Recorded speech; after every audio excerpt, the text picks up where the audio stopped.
If diamonds and pearls are a girl's best friend, our panelists are the ones who make us meet them. Their noteworthy contribution to the jewelry industry not only stands out in India, but also has resonated on a global scale. As we explore this conversation, we are proud to collaborate with the Singleton Social, a place for authentic connections and meaningful experiences brought to you by Diageo India in partnership with Nicobar. The Singleton Social bridges legacy and innovation, mirroring the diverse influences that shape the landscape of jewelry design in India. In this panel, I'd like to welcome Siddharth Kasliwal. Is he? Yes, hi, please. Farah Khan and Hanut Singh to delve into the rich tapestry of the jewelry world, exploring the legacy between classic and contemporary designs.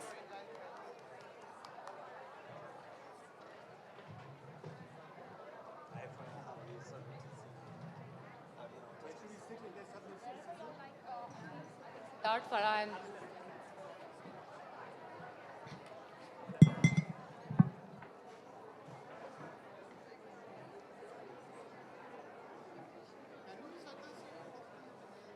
there has not been a more glamorous panel so far. Thank you for your time. Hello. So I'm going to jump right in with my questions. My first question is for Siddharth. Given your experience of working on jewelry curation at various museums and exhibitions around the world, how do you think the perception around Indian jewelry has evolved on a global stage? Yeah, so hi everyone, thank you for being here. So talking about the museum jewelry, I think so I would like to give a lot of credit to my late father, Mr. Munu Kasliwal, who really was a pioneer and the first person, like, the Metropolitan Museum of Art had contacted him to do this Al Sabah collection from Kuwait National Museum, which was called Jeweled Arts of India in the Age of Mughals. And it was the first time any jewelry house, let alone be from India, it was also the first one from Asia to be represented at the Met. And at that time, it was late 90s, early 2000, that people in America didn't really relate to Indian jewelry homes as a fine jewelry home because they always thought it's the Italian and the French jewelry homes which make the fine jewelry. The Europeans were always exposed to what Indian jewelry is all about. So I think so that changed the perception of the American crowd, especially like in New York, when they saw that this kind of jewelry is still being produced by jewelry house in India, and these pieces are not centuries old, and it's not lost in the pages of history. It still can be done with the right amount of patience and passion. Amazing things can be achieved. Thank you for that. Farah, in your journey as a jewelry designer, where does your inspiration come from, especially while designing modern and contemporary pieces, but at the heart of it, there is India? Thank you, everyone. I want to say that I am inspired by nature and architecture. And so you will always see that in my jewelry because I believe that God is the best designer and we're all trying to emulate God. For me, as a designer, I've always drawn from natural sources. So in my contemporary jewelry, I use animals, I use bees, butterflies, chameleons, all kinds of nature, flowers. And I try to tell stories because to me, jewelry is not just an ornament. It's something that represents you. It speaks about who you are, where you come from, what you believe in. And so when I try to do jewelry, I try to capture that moment and narrate those tales. And that's what I do. Beautiful. So Hanut, I am a big fan of everything that your house produces, and Beyonce, Madonna, Christian Louboutin, Paris Hilton, Kareena Kapoor Khan, Rihanna, Cher, those are not people I wish to meet, but all the people that Hanut has designed things for. You've done pieces for all these incredible people in India and abroad. Who is Hanut's ideal muse? Thank you. I actually didn't design for them specifically. They sort of cottoned on to what they liked of my work and then wore that multiple times. So that was cool. My ultimate muse is an independent person, man, woman with flair, intellect, very much their own person, and a person of the world. Thank you. That's so nicely put, the person of the world. It's everybody, you know. I mean, it's So, Farah, even you have done pieces for a lot of international celebrities, but they're pieces that represent Indian craftsmanship in its full glory. What's your process like? Is it different designing for international celebrities versus Indian? So I think in my heart, I'm very Indian, and what I do is I take from Indian motives, whether it is Indian architecture, Indian, tapestry, furnishings, and I use Western color palettes. So I will normally stay away from the reds and the greens, and I try to use a soft sorbet palette because I want my designs to have the universal appeal. And I realized that when I speak a language that is more universal, I have a clientele that is very vast, right from the Western world to the Indian continent. There's something for everyone. And I think that's what's got me where I am today, because my pieces appeal to one and all. Okay. So Siddharth, for Gem Palace, it is dedicated to celebrating Indian craftsmanship. And there is one side which is trying to preserve heritage, and then this other side which is pushing the boundaries of design. How do you balance both these things? Well, I think you need both. Now, the times are too challenging, and with the technology moving at such a fast pace, it's really difficult to have that sustainability of craftsmanship and keep your artisans who are like generational artisans. Like I am blessed to be born in a legacy of jewelry family. So it's very difficult to keep them motivated to continue doing the same work. And that's why being in Jaipur, we are very lucky that we are surrounded by so much of inspiration. Jaipur is one of those fabulous cities that wherever you look around, you're constantly inspired, whether it be the architecture, the colors, all the art that's there. So being in today's time, what we are trying to do, the USP of Gem Palace still remains to be handcrafted. And what is one of the most important thing for us is the human aspect, the human interaction. Like this has to be done with like by hand, and we are not using machines, and we are not like trying to do the laser cutting or CAD thing. Everything still handcrafted, and that's what we'll try to do for the next many decades. It's interesting. Both of y'all spoke about your surroundings inspiring you, and I know Hanut, a lot of your design is led by architecture. I want to know if there was ever a time or an anecdote in your life when you were walking past a building and you said, "I gotta make design out of this." Constantly. It's like a minefield of idea. I mean, wherever you go, whether in India, where it's sort of the Indo-Persian Mughal architecture, or the Gothic architecture, wherever you travel, the eye has to be open. So you're always clocking everything, and architecture is literally a minefield of brilliance, especially for design.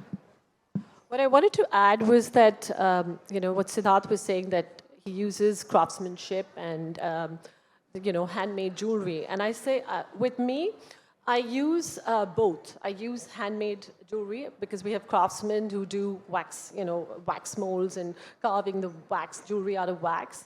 And then we also use CAD design because CAD design is also very important today. There are new techniques in jewelry that allow us to make lots of different kinds of jewelry because we're living in a world that is ever changing and there's so much of innovation. And the youth today want pieces of jewelry that they can wear more often.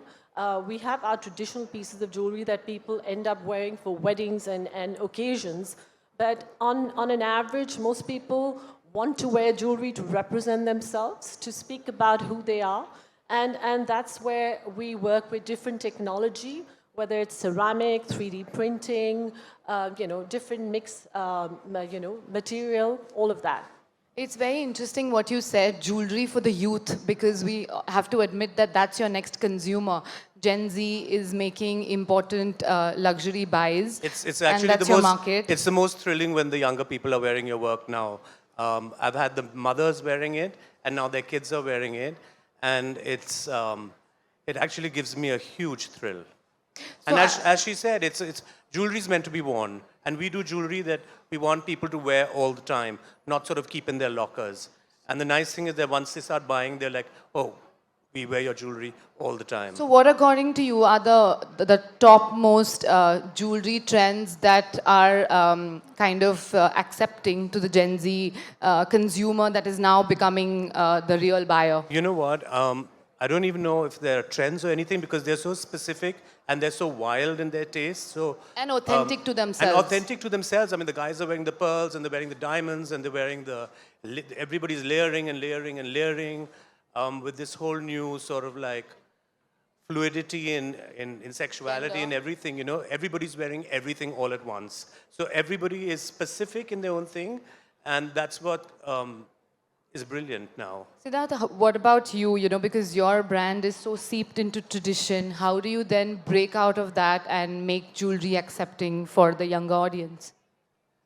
Well, we do. I mean, when you talk about the Gem Palace, people kind of get scared and they're like, it's only like big. It's only thing. heavy gems heavy and gems, Maharani yeah. jewelry. Yeah, that's the perception. But there's a really fun line that we call the Mughal Contemporary, which is very much inspired by all the traditional like Chan Balis and Jhumkas and all. But instead of using diamond polkis and gold, we are using fun, vibrant colors like rubelites and amethyst. It very youth-friendly. People in the West, they love it because those colors are something you can wear during day and night. And they also like fun things. That was one of the iconic designs of my father, which is called the frog ring. You know about them. So that's something like a staple Gem Palace piece that every girl wants to have a frog ring. Probably based on the concept that if you kiss the frog, it turns into a prince. Prince. Okay.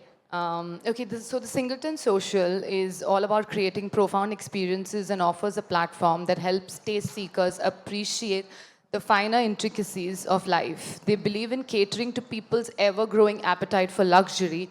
Farah, what are the intricacies of your jewelry brand that set it apart?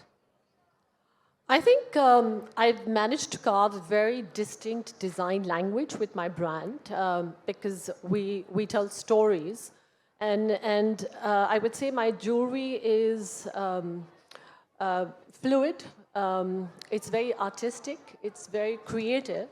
Sometimes I say it's a conversation starter because when you wear my jewelry, you're bound to have someone stop you and say, where did you get that from? And for me, it's so important to create pieces that draw attention because that's what I believe you should wear jewelry, to draw attention to yourself.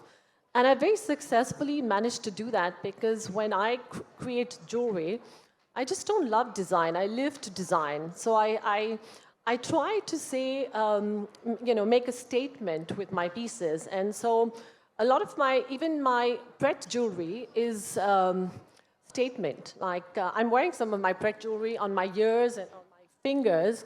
And this ring that I'm wearing, I remember walking into Cartier and Louis Vuitton in Dubai, and I got stopped there, as where did you get this ring from, And that's a great compliment to me as a designer because I've always looked up to these brands like Cartier, Bulgari, Van Cleef, and I've stayed away, from trying to get their design language, but I've created my own design language because I think as a brand, it's so important to have a design language. So today, the biggest compliment I have is when people look at my jewelry and say, that's the Farah Khan, and that's what I want to be.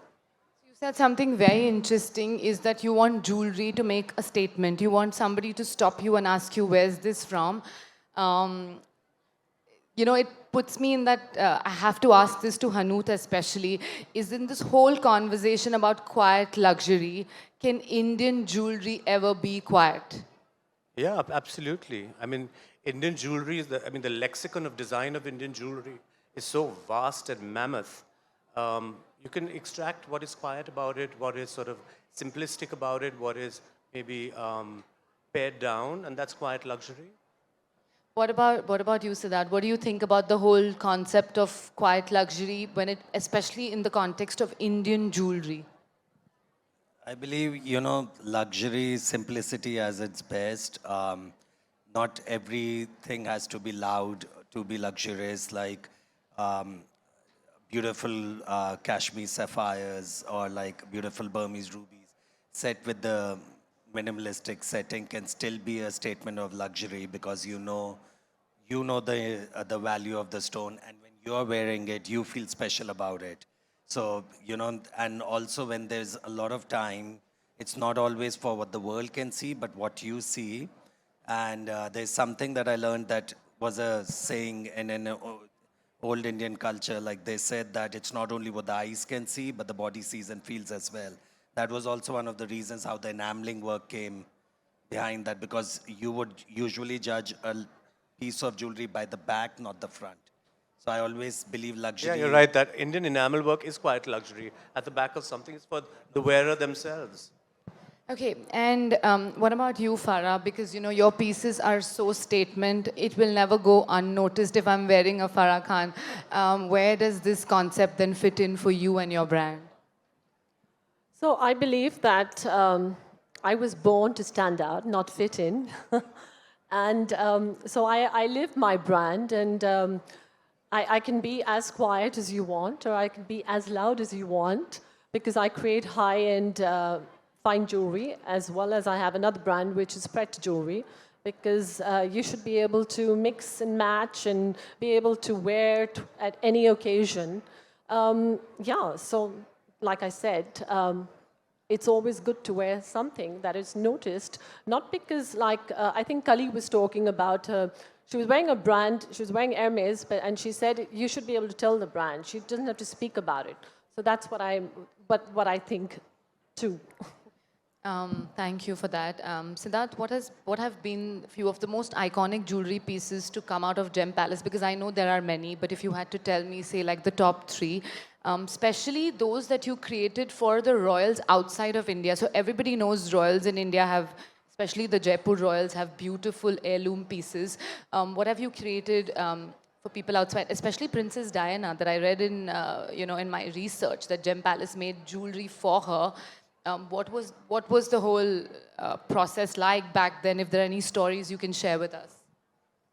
Yeah, I think at Gem Palace we've been very lucky with the kind of people who have descended and who have visited us in many generations. I was probably 12 or 13 when Princess Diana came, so I won't remember much what she had looked, but I've only heard stories. What I actually worked on was when one of this big Middle East royalty had come, and we worked on this wedding jewelry suite of theirs for almost 4 years. And it was a beautiful marriage of a Middle Eastern and Indian culture because it was inspired by the famous Satlada. Satlada stands for 7 strands. And Satlada design, which we did with like crescents all over, with like Basra pearls and rose cut diamonds. So that was one of the most iconic pieces we did. And almost 60 to 70 craftsmen worked on it diligently for like almost 3 years. Wow. Hanut, have you ever tried to juxtapose, like he said, there were multiple elements that came together for her piece. Have you ever tried to juxtapose non-Indian design sensibilities with Indian motifs? Totally. And how do you kind of ensure that there is no cultural appropriation there? This whole idea of cultural appropriation is super annoying, firstly.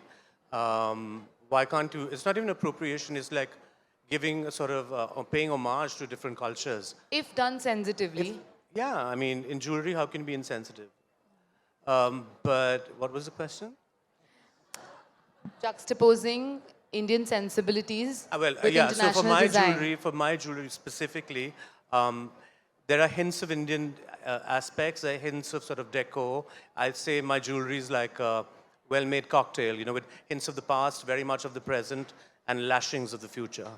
Wow, that's quite a quotable quote. I just want to say that I'm a big fan of his work and his work too. And I actually have a pair of earrings from him and a pair of earrings from him too. We're big fans of yours, Farah.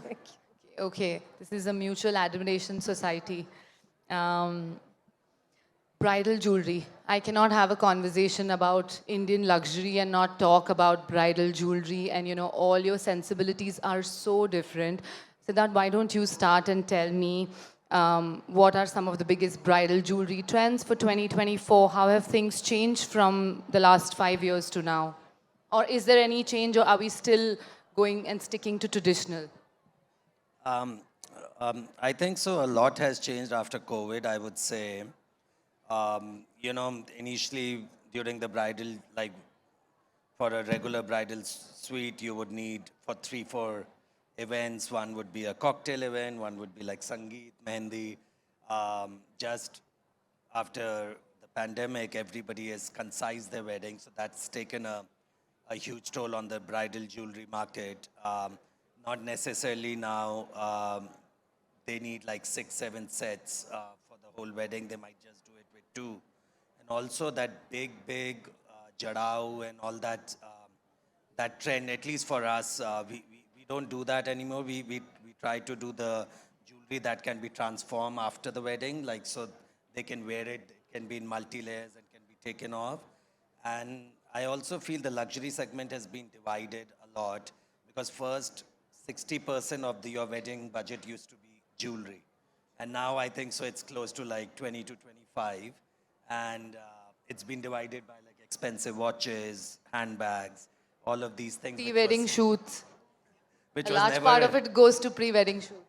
Yeah, so you know the concept of an Indian, like Indian mindset has always been that jewelry is an investment. And it is. I really think so. It's a great investment, better than shoes and bags. But in America and in the Western culture, jewelry is always looked as an expense. And I think so that's kind of mindset is coming in the younger generation, what I feel and when I deal with, that they don't want to spend that much on jewelry. They want experience. It's all about you're showing your life on Instagram. So it's about experiences. Farah, what about you? Tell me your quick top 3 jewelry bridal trends, 2024. Well, multi-wear jewelry, because the brides today want pieces they can wear more often. They're not looking for something very heavy. They're looking for things they could mix and match, wear on different occasions. And I said, lastly, I think women, just like he said, want to have experiences and have those experiences in real life as well as on Instagram. So the pieces of jewelry have become more adventurous, actually, and less conservative and less traditional. I would say a mix and match of traditional and contemporary jewelry, because that's what they want. And Hanut, what about you? Well, You have to divide this answer for me in 2 parts. One is tell us about the bridal trends, but also tell me, according to you, where does the future of Indian luxury jewelry lie? I mean, India is booming. Indian luxury jewelry is booming. We all sell in India. We sell internationally. We sell all over. You know, it's pretty insatiable. People's desire, want, and need. That's as far as Indian jewelry going and spreading its wings. Bridal, I don't do bridal jewelry, but I have lots of people who buy my earrings or my neck things for either there's a Sangeet or for the parties or things like that. So that's me. So I was making a point before lunch that India has this market luxury, which is really way up there. There are billionaires there. But then, you know, they have another sector of people that are billionaires, but they're the aspirational billionaires, okay? You have old money and you have new money.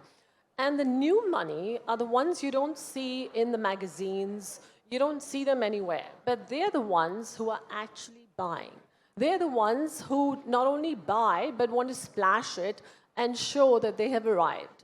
And that is a sector that is actually growing and spending on the luxury market. So I think we're in a very good space now as Indian brands because we have access to those people. And I think, like I was even saying that though we have the Western jewelry brands in India, they've not managed to capture the wedding market because because jewelry in the West is considered fashion, in India it's considered culture.